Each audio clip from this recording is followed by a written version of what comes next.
This conference will now be recorded. Well, good morning or good afternoon, wherever you are in the world of the United States or the rest of the world. This is JoAnn Forrester, the Empress of Biz.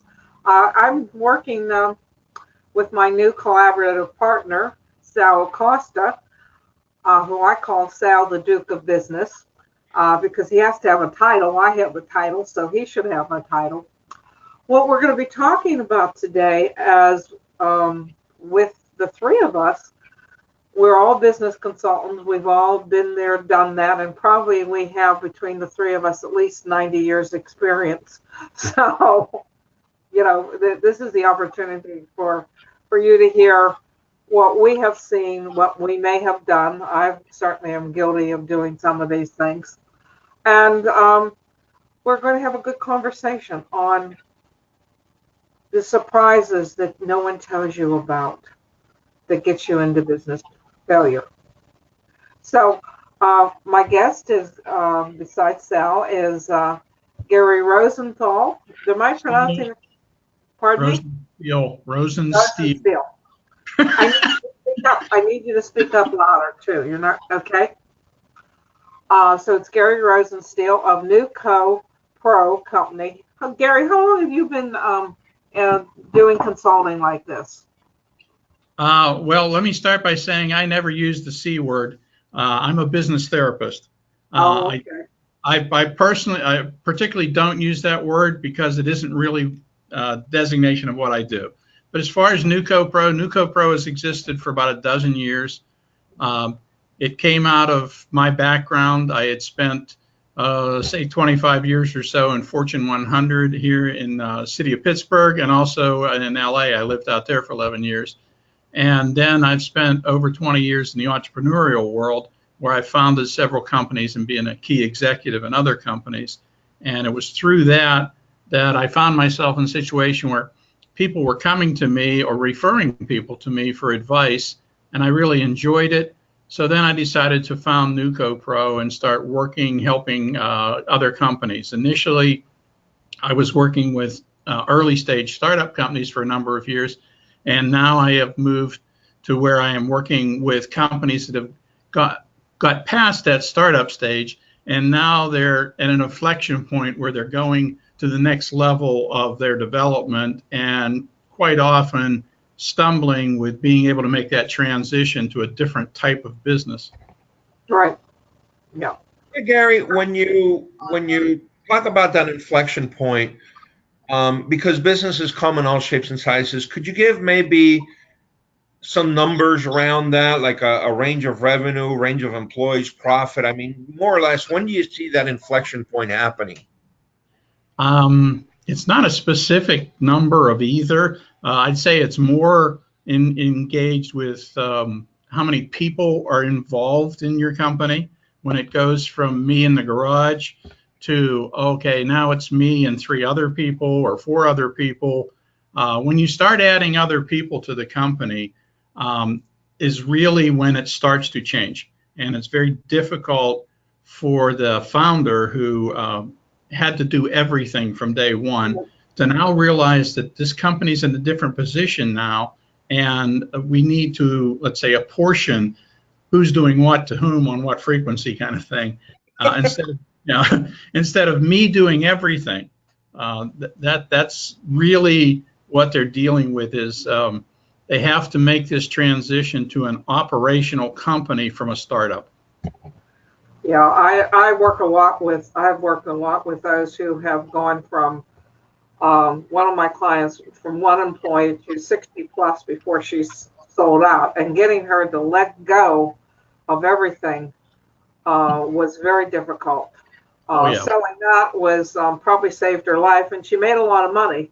But that idea of, okay, now, typically you can't manage more than 5, 6 people and really know what's going on. You need to be able to delegate and train people to do, as I say, what I don't want to do. I mean, I'm great for letting things go because I hate doing certain things. Right. But yeah, my administrative person used to kick me out of the door have notes on me and say, "Go Sal, goodbye. We don't need you here. Out of here." She was strong enough personality that, oh, okay, I'll go and go do my thing, you know. Yeah. Yeah. And by the way, let me mention this, and Gary, you can tell me if you share this experience. I've talked to some venture capitalists, and so sometimes they have to, provide money for these companies, and also provide maybe some leadership, some guidance, some a third pair of eyes from the outside. And one of the things I've heard repeatedly is that the situation they struggle the most is when the founder and the owner is a PhD. Okay, and no disrespect to anybody, but they say they think that because maybe they're a PhD in whatever metallurgy, that now they're qualified to do everything from human resources to legal to marketing, and that they know everything and they can do everything, or at least research everything and understand everything and become experts in everything. So I guess my question is, have you seen similar experiences, specifically with founders that are very have a very high academic degree, or not? As far as the academic thing, I've seen honestly both sides of that coin. I've seen the I know everything, there's nothing you can tell me, to thankfully the okay, I understand where I'm good and where I'm not. But that overall concept is something that I run into almost all the time. There's a quote I used from one of the Dirty Harry movies, Magnum Force, and Clint Eastwood said, "A man's got to know his limitations." Mm-hmm. And what I say to these people is, realize what you're good at and what you're not good at. No one in the world is good at everything. So that is something that people have to get over. It ties into other aspects of the, as JoAnn mentioned, of her client who had trouble letting go when she was up to 60 people. And thankfully, she got that big before she let go, because usually that won't work. Yeah, that's something that I deal with all the time. I currently have one client in particular who I kind of kiddingly tell her, "You've gone beyond micromanaging to nano managing." She's just scared to death to let anything happen without her being involved in it. And what's happening with her and with all these other people in the condition is I state to them, the way I get through to them is, look, you have to realize that you're the limiting factor on your company right now. Because of what you're doing, this is as big as your company's going to get, because it can't get any bigger until you start delegating things, letting other people take responsibilities in areas where they're really not your strength, and concentrate where you are strong and where you can bring real value to your company. Yeah, so we're talking about what limits a company's growth, and what we're hearing is that the founder or the owner or owners are one of the limiting factors. I was looking at some of the things that, because I deal a lot with money, I get money. I help with pricing, those issues that, as you were talking about, Gary, when you start adding employees, your costs entirely change. Your need for capital is just working capital just gallops along. And if they don't take that into consideration, they're soon into a very quickly into a bind. One of the things that one of my clients ran into is he was expanding his business, his restaurant. He was doing well. And one of the things that he did was, and he had a certain capacity, and he went and bought a building that he had to increase his business tenfold. And, I came in after the fact. I says, "Why did you do this?" "Oh, I knew I'd grow into it." I said, "But in the meantime, your overhead was, let's say, $5,000 a month. Now you have to do $20,000 a month just to pay to keep the doors open."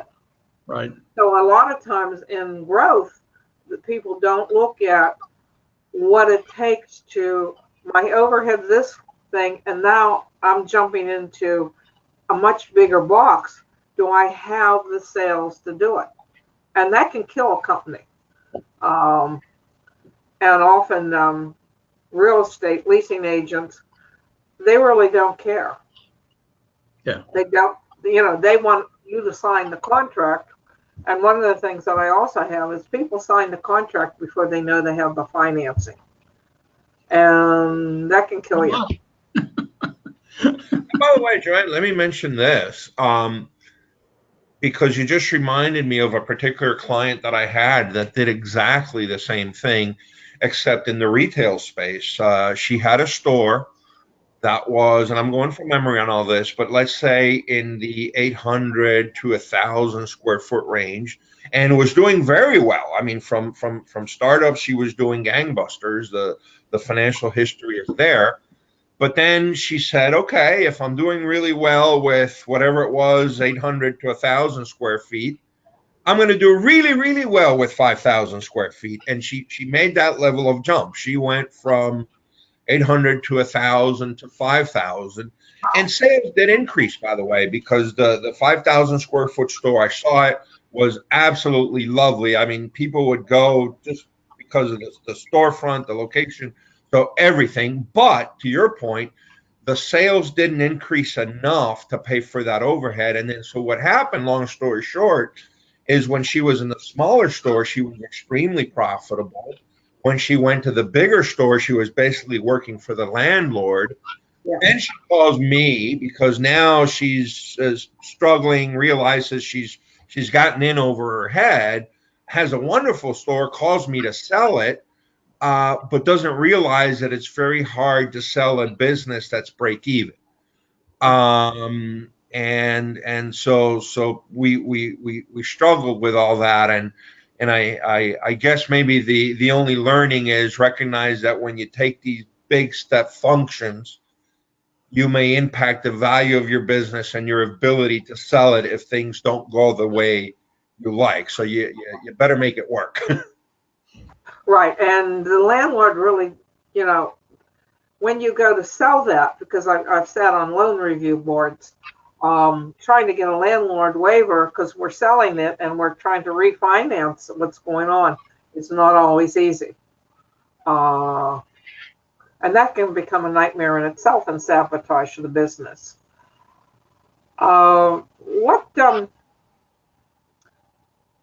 Besides the owner, Gary, what are some of the things that you have found that limit the growth of the business, that create problems? Well, first I want to just say that from the discussion so far, I have the feeling that where you guys are at is more of a retail environment, and I'm more in a B2B type of environment. Generally, I am. Yeah. So it's a little bit different thing there. I run into instances of square peg round hole situations where people aren't utilizing, the owners aren't utilizing the talents that they have in their resources. They have them incorrectly aligned with what they could really do. So that's one of the things. The main thing is, it goes back to what I'm dealing with where I'm at with these companies, is this kind of ability to let go and give others not only responsibility, because that happens fairly easy, but more importantly, authority. Let them do stuff without having to come back to mommy every time anything happens, and just let them go with the understanding that they will make mistakes. I mean, we're all human. We make mistakes. So as I tell them, I said, yes, they are going to make mistakes. Be prepared for that. What you're watching out for, though, did they learn from it and it's not repeated? That's great. It was a learning experience. You did it, so don't expect everybody else to be infallible, because that person doesn't exist. So I have that. There's another thing that I run into of, I'm trying to think how to say it, maybe not being open to the possibilities, that they kind of have a narrow path to find, and there may be great opportunities this way or that way if they just kind of, open up a little bit and look at other parts of the market that they could serve. So that's one thing. Another thing, and I do this with virtually every client I've ever had, is learning when to fire clients. Because as businesses start out at the beginning, and we all do it, we have to, it's like, whatever it is, I'll do it. I need some money flowing in. You want me to wash the windows? Great, I'll wash the windows. And you have to realize at a certain point that you have to get out of that, and you have to look at the numbers and kind of step back and say, okay, for this to really work for my company, for it to be a profitable arrangement between me and my client, I have to be bringing in at least this much money from that client, because if it's below that, it's not worth it to me. And stop going after those, the nickel and dime, I don't mean to demean them, but the nickel and dime clients that you had to have when you started out. And I am honestly dealing with that right now with two of my clients who are have done quite well, but now they're at a point where they realize, you know what, I got too many of these little guys and not enough of these bigger guys. Yeah, one of the things that I found in those type of issues where you're in the growth path is adjusting, is being honest enough to take a look at your employees and whether they're family or not, and saying, would someone else hire this person? If it's my mother, do I really want her? She's been the bookkeeper, but I need to bring in an accountant. Right. And that's hard because I always ask them, if was the open market, would you hire this person? And if the answer is no, then you have got to do something about it, because you create a major problem in your company by having someone who cannot do it. And firing family is difficult, or reassigning them positions is very difficult. Right. And that is something that from the very beginning, I say, and when they're starting up, we need to have a family policy. I don't care if you're one. You need to think about, would you hire your wife if she was in the open market? Would you hire your husband? Right. And that becomes ticklish, because often there's a tremendous amount of pressure by family to keep that person hired. Yeah. And by the way, Gary, let me piggyback on that and ask you a question. And if you've seen this, I'm almost sure you have, because I've seen it. JoAnn is approaching this issue of friends and family from I think more of just a capabilities and a skill set perspective. And certainly that's one issue. But the other issue that I've seen is a lot of times these people are what I call on the road program, retired on active duty. So, they won't work 8 hours a day. They won't work maybe 10 or 12, which is a lot of times what's required in these small companies. And let's face it, life happens, right? There's a kid that's sick, there's an accident, there's this, there's that. But it seems that they always fall on the side of taking care of the issue outside of work as opposed to biting the bullet and taking care of the issue at work. And the other one too, by the way, is I've also seen a lot of times these people, because maybe they feel too secure in their position, then they create a lot of interpersonal issues, organizational issues, conflict, drama, et cetera, et cetera. So have you seen this? How do you help with this? Is there a way to help with this? I'll say, fortunately, I haven't been involved in too much family drama with the clients. I had one client that was a husband and wife that ran the company, and they had been married before and then got together, and the daughter of the husband was working in the company as a salesperson, and there was this weird triangle thing that was going on there that I had to really work on to try to diffuse with that. And I actually had to meet individually with each of them to try to understand the dynamics of what was driving them, and then kind of convey that back to the other people, and sort of triangulate that and see if I could get them on the same page. Fortunately, it did work out. She is now the sales manager for the company, so they were able to make that work. But what I have seen, not personally as clients, but what I've seen a lot of is family situations are just fraught with landmines. Once in a while, you'll find a company that's a family company that's, everybody gets it, it's well run, but more often than not, they just seem to get all caught up in their internal family dramas, and it just impacts the rest of the company. Well, so let me ask you a question, and maybe we'll move on to something else. But based on what you just said, would you go as far as recommending a specific policy not to hire family members? And by the way, I've worked at some, like you, some major, Fortune 500 companies, and of course it's a completely different ball of wax in terms of everything.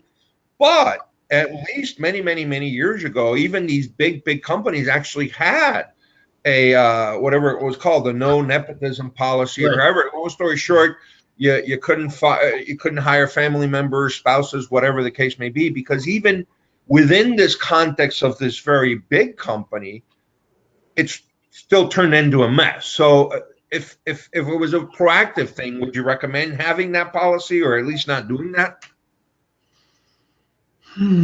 That's a tough question. Then I've done my job. Yeah. Well, generally, I would say to try to stay away from it.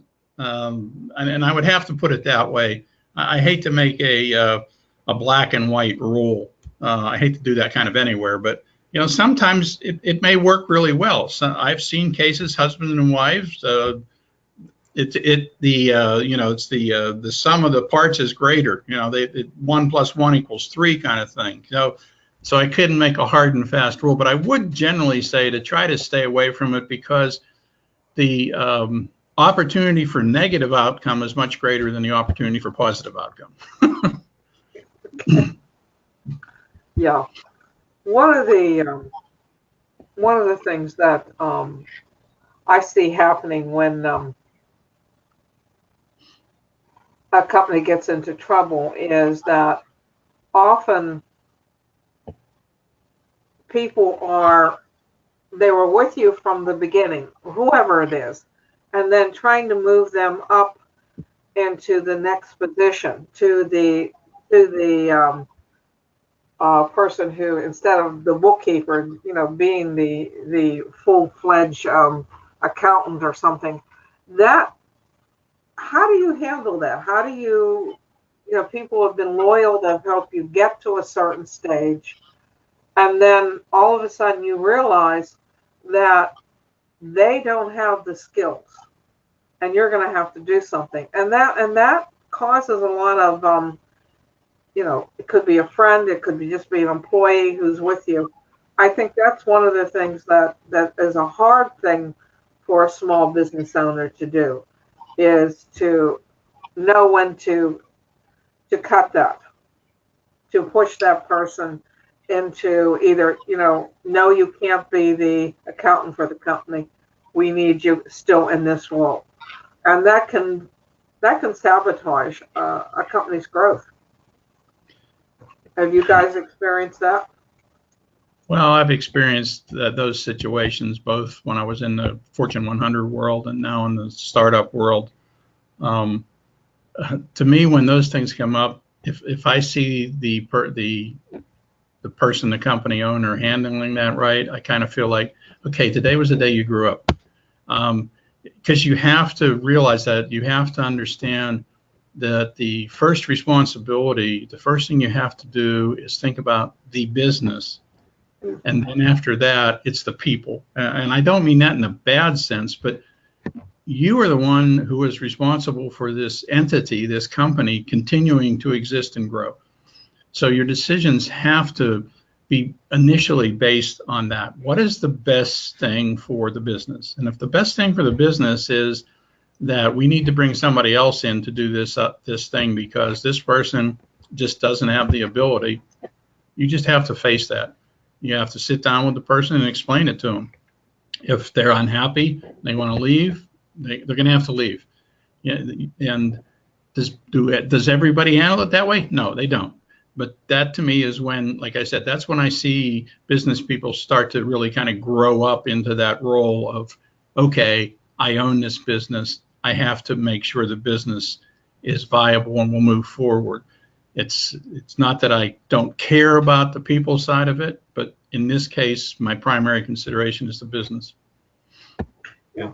And by the way, JoAnn, just to maybe give you from my perspective, because again, I've worked for a lot of large companies that had a promote from within program, for lack of a better term, and a lot of times it came down from corporate HR and it was enforced by corporate HR. So if you had an opening for whatever reason, the guy quit, retired, you just need one more person, whatever the case may be. If you didn't promote from within, you had to go through a lot of hoops to fill the slot, or sometimes it just wouldn't allow you from corporate to fill the slot. So you had to do the best you could with the resources that you had inside. And I get the purpose. I mean, the purpose is to keep people motivated, that they can go up the corporate ladder, to maybe force some training and some development so that these folks are ready to go to the next step.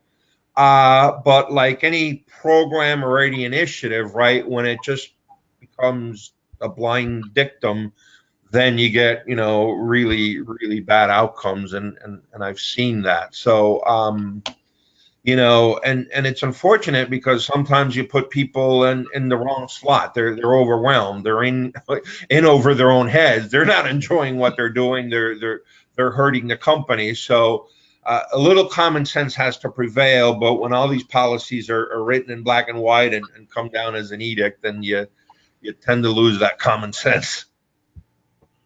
Yeah, that's. Go ahead, JoAnn. I was going to say, one of the fastest growing companies that I've worked with, they had to bring in investors. They were rapidly expanding and desperately. We're talking millions of dollars that we needed, and my job was to find it. Well. I've raised a lot of money, but I had to go out and get someone who played on Wall Street because I didn't play in that pool. And one of the first things that happened was that they went over and they looked at all the family employees involved, family that are employees, and they looked at their capability as far as experience and education. And they backed off. They said, we're going to have to get rid of X amount of people just to make this work. Will the owner do it? And I mean, we had millions of dollars on that table. And the owner said, no. So it was very interesting to be involved in that discussion and see all that money go out the door. That hurt, Well, let me tell you, by the way, and I'll speak for my case. A lot of times, as a business broker trying to help people sell their businesses, a lot of times a business owner will start from the position of, I want to sell my business, but I don't want the new owner to fire anybody. Okay, and then maybe you can negotiate and whittle it down to, okay, I want to sell my business, but I want the new owner to give all my employees a fair chance to prove that they're worth it. So, guarantee them 6 months, 9 months, whatever the case may be. I will tell you, I don't want to be cynical, and every situation is different and every business owner is different. But in general, my experience has been, when here's my check, but this clause has to come out, the clause comes out. Yeah. So Yeah, I'm sorry. I think it's really difficult to try to impose such a condition on somebody who's buying the company. Because maybe they're looking at, well, probably they're looking at it and saying, okay, well, if I change this, and this, it's going to be a better company. And then try to say, okay, you're not allowed to change anything. Like, okay, well, I'm not interested in buying it. Yeah, exactly. Exactly. And again, you don't want to be tied to even whatever. I mean, let me say it kind of backwards too. If a new owner goes in, guns and blazing, and in my mind starts rocking the boat they won, I think they're losing part of the value that they paid for. But Absolutely. the flip side is you don't want to maybe be in a straitjacket where if 3 months down the road you've decided, okay, 3 months have gone by. I know what I'm doing. I've done a good evaluation. This guy doesn't really fit with my program, my vision, what I do going forward. But now I have to be obligated by contract to keep him for another 3 months. I think that just also doesn't work. So again, everything is a balance. Everything is, you have to have a little common sense on both sides of the table. But my experience is that reverse loyalty, for lack of a better term, from the owner to the employees only goes so far. Yeah, it does. That's just the reality of the world. It's tough for the employees to understand that, but that's just the way it is. I often say it's a sneaky way to try to retain control. Yeah, absolutely. Hey, Gary, let me go back to something you said earlier, and I want to take your take on this and how you deal with this. Let's say there's a business owner in a little bit of a large organization, and he may have, developed, even 1, 2, 3 layers of management under him. And he's starting to delegate, which is, as we talked about, a painful process. Right. And people underneath him are going to make mistakes because, number one, that's inevitable. And number two, sometimes that could be a judgment call. But how do you deal with the issue of when his direct reports make a mistake or make a perceived mistake, that somebody lower down the ladder comes to the business owner and says, hey, this guy really screwed up. I want you to take this decision and reverse it. Do you tell him to reverse it and then deauthorize his manager and maybe make him a little bit more gun shy in the future? Or do you say, hey, you know what? I really think it's a mistake, but I'm going to back him up because I don't want to deauthorize him? And I know, again, a lot of it is maybe a little bit of common sense and gray areas, but kind of how do you fall on that? Well, this goes back to my Fortune 100 days, because right now the companies I'm dealing with aren't at that level of having that many employees that there's levels of management like that. But I dealt with that a lot in my Fortune 100 days, and I wouldn't undercut somebody that reported to me. I would take it under advisement. Most of the time, I wouldn't be, if you will, blasting the whistleblower. Maybe that's the term to use. But sometimes I would, because I would know the people, and it's just like, oh geez, you're just crying again, get the hell out of here, type of thing. But most of the time, if they come to me with something like that, I would say, oh, all right, well, let me take a look at it, and then I would go talk to the manager then and find out, why did they take position X as opposed to position Y?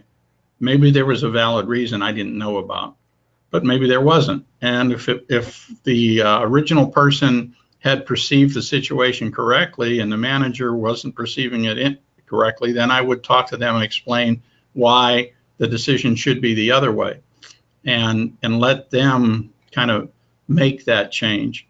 I never wanted to undercut anybody under me, because that just was a recipe for disaster.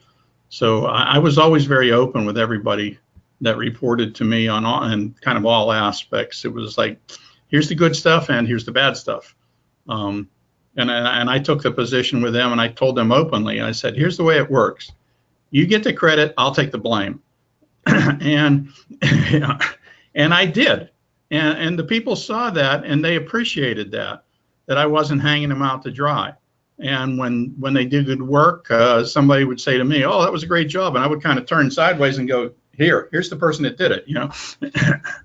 So that was my approach. And like I said, that was back in my Fortune 100 days. Currently, the companies I'm dealing with are not that size that they would have that many employees or levels. Yeah. And by the way, let me just throw out for whoever is listening a little rule of thumb that was given to me and that I always use because I think it works very well, and it goes right along with what Gary is saying, and this applies to any size company in almost any situation, right? When you're going to compliment somebody on a job well done, do it publicly. When you're going to criticize somebody because they screwed up, or at least in your eyes they screwed up, do it privately. So that little rule of thumb has worked very well for me. Yeah. Oh, well, that's going to be very successful with people. Yeah, and one of the things that of a good manager and a good leader is to say, "I goofed. I'm sorry." Yeah. Yeah. Sal, how are we doing for time? Because I want to respect what everybody needs to do. We can start to wrap up. I think we can have maybe another 5 minutes. So if you have anything more, or Gary, if you want to offer anything more. Well, one of the things I want to do is make sure that everybody gets their contact information out. So, Gary, what is the best way that we can contact you? Well, you can find all my information on my website, which is NuCoPro.com, NuCoPro.com, and you can contact me if you just go through there with an email. If you can email me directly if you want to. It's grosensteel@NuCoPro.com. Rosensteel is spelled Rosensteel. Okay. Sal, what's the best way to contact you? My email is very simple. It's Sal, SAL459 @yahoo.com. And cell phone is area code 484-358-9470. So again, Sal, SAL459 @yahoo.com and 484-358-9470. Both of those go directly to me. And the best way that people can contact me is I like people to call me 412-440-6969. The email is Empress, EMPRESS, biz, @gmail.com. We also have a web. I do a lot of work on Facebook, posting tips and stuff like that. That seems to be a good way. So we have the Empress of Biz, Listen, Learn, Prosper Facebook page, and we do stuff on LinkedIn and that. So check out us that way. As a wrap up, let's go back to the new guy, because Americans love to start businesses. Gary, what is the one thing that you think is essential for a small business, somebody who wants to start a small business, to do, besides how you? Well, honestly, after having been through the wars many times, the main thing is passion. I tell people, look, if you're not passionate about this, don't do it. I say, because it's tough. It's gonna, you're really gonna have to put everything you have and probably more into this. So if this isn't something you feel really strongly passionate about, do not do it. It's a waste of your time and money. I don't know what, that I've just run into that again and again. I've never seen anybody be successful if their life at that point in time wasn't all wrapped around whatever this thing was that they were doing. So, Sal, what about you? The only maybe parting words that I have, and we've talked a lot today about growth and growing the business. So I'll say two things. First, on one side of the coin, it's super important to grow your business for many reasons, but a couple is, if you're not growing your business, you're becoming stale, you're becoming obsolete, and you're going to get blindsided. Similarly, if you're not growing your business, you're running the risk that at some point you will be pushed out of the market or bought out somehow or killed somehow by a bigger competitor that has bigger scale than you do.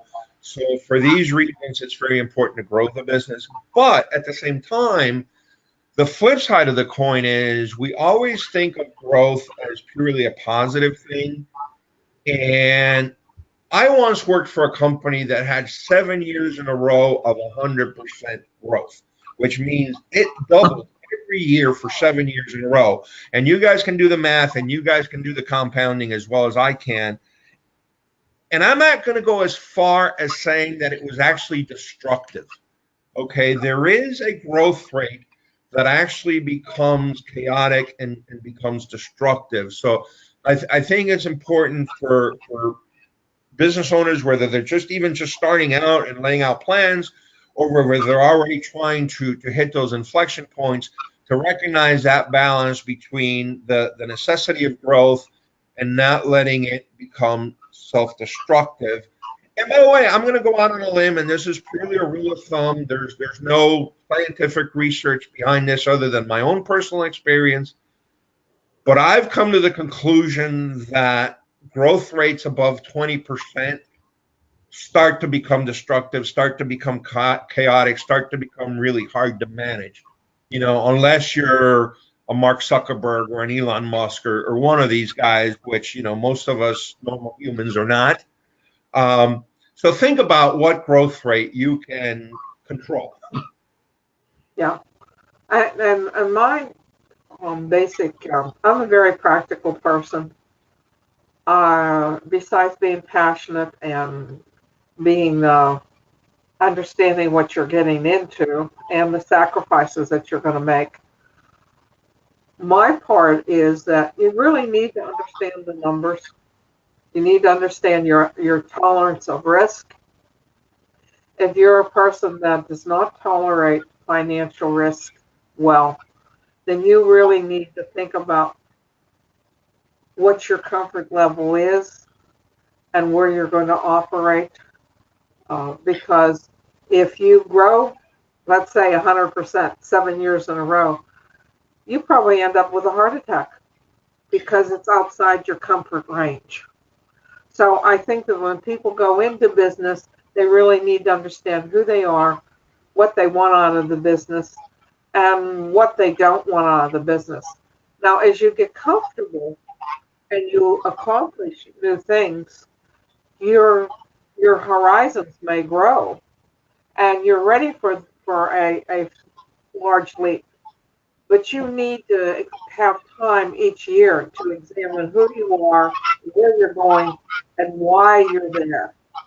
Because if you're not living your passion, then you're destroying it. So that's I just wanted to add to what you said, JoAnn, because it made me think that one thing I have to deal with a lot of my clients is making them understand that once in a while you got to turn it off and just go away for a weekend, turn your phone off, whatever.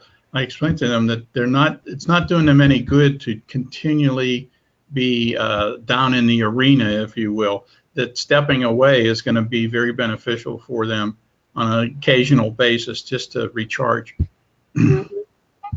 So, well, I wanted to thank the gentlemen for your time. As always, the conversation is insightful and revealing and helpful. And for all of you business owners, it's okay to take several days off, honest. And, we wish you well, and stay tuned into the Empress of Biz and Sal Acosta as we continue to discuss issues that we think will help you. And if you'd like to be part of the show, Sal, tell them how they can be part of the show. Just as simple. Contact me. Same thing. Email Sal, SAL459 at yahoo.com, or feel free to call me, 484-358-9470. Just let me know that you've seen this show or one of the other ones, and that you'd like to participate and what you would like to talk about, and we'd love to have you. We wish you well and have a great week. Thank you all. Thanks, Gary. Bye-bye. This conference will now be recorded. Gary, I appreciate your time. One of the things that I am curious, because you have worked with Fortune 100 companies and you are no longer doing that. I call it escaping from the corporate world. But Yep. you are now working with companies that you are helping to grow, but they are smaller companies. What is the big difference between working within a Fortune 100 company and the level of company that you're working with now? The biggest difference is, quite honestly, the ease of making changes, of getting things done. After I left the Fortune 100 world and I was in the startup world, I realized that I should have made that move a lot sooner than what I did. Because even though I was successful in the Fortune 100 world, it was something that I kind of felt the whole time I was beating my head against the wall, because it was quite hard to get things done a lot. There was a lot of internal politics and things that you had to do that had nothing to do with the accomplishment of the work you were supposed to be in charge of. It was simply diplomatic initiatives and everything to try to get everybody on board with, we need to do this. I had one in particular that I literally spent over 2 years working on an initiative until I got everybody aligned that we could finally do it. I would have rather put my time into something productive. So that's the big difference. That's one of the reasons I like working with the people I work with, because they make a decision, we make a change. We can literally make a change coming out of the meeting, and we start moving forward. And so it's the in the entrepreneurial world today, they have this thing, okay, well, get stuff out there real quick. If it fails, fine. Do another one. Reiterate. And I love that approach because it makes the company get better faster. And there's not roadblocks in the way. So I honestly would never go back to the corporate world anymore. I did my time. Like I said, I was successful there, but this world is just better suits who I am as a person. I am a high risk person. I have that tolerance, and I love that people working with people that also share that. And on that, we'll leave it right there, and this will be our little trailer. Okay.